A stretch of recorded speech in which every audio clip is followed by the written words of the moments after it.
الفلافل بدها جات خضرة. قلت لحالي يا بنت مالك غير هيك تعدي تعملي جات الخضرة عبين ما تنتقع الفلافل. وهي أحلى شغلة بالسيران اللي هو تجهيز الغداء أو الفطور أو العشاء أو السحور.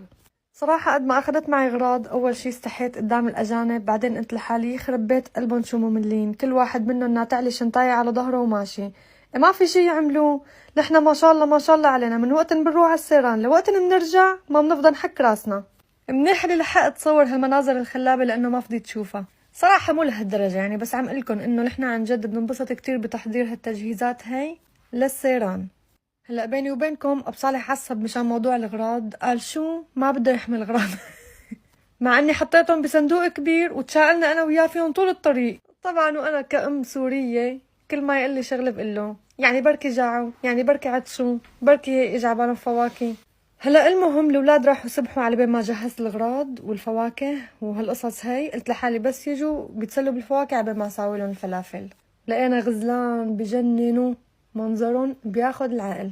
وهون بعد ما خلصت ترتيب كل شيء قلت لحالي لروح شيك على الفلافل. تروحوا معي؟ يلا تعالوا تفرجوا اول على هالمناظر الخلابة، وبعدين شوفوا الفلافل كيف صارت كأنكم مساوينها على ايدكم. هلا بما انه كل شي صار جاهز بقيان علي بس اقليهم، وهي احلى فقرة. بتحسوا حالكم هيك معلم فلافل، شايفين؟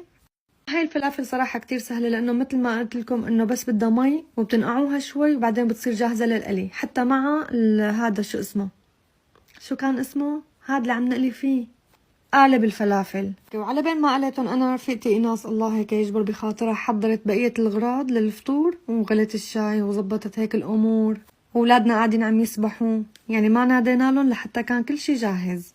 كتير صراحة كانت الأجواء رائعة والمكان بجنن، لكن في شغلة ما حبيتها إنه ممنوع نعمل شبة نار. هلا في منكم كتير يمكن يستغربوا إنه معقول أم صالح تطلع وتقلي باذنجان بالطبيعة، ليش ما قلتهم بالبيت قبل ما تطلع مثلا؟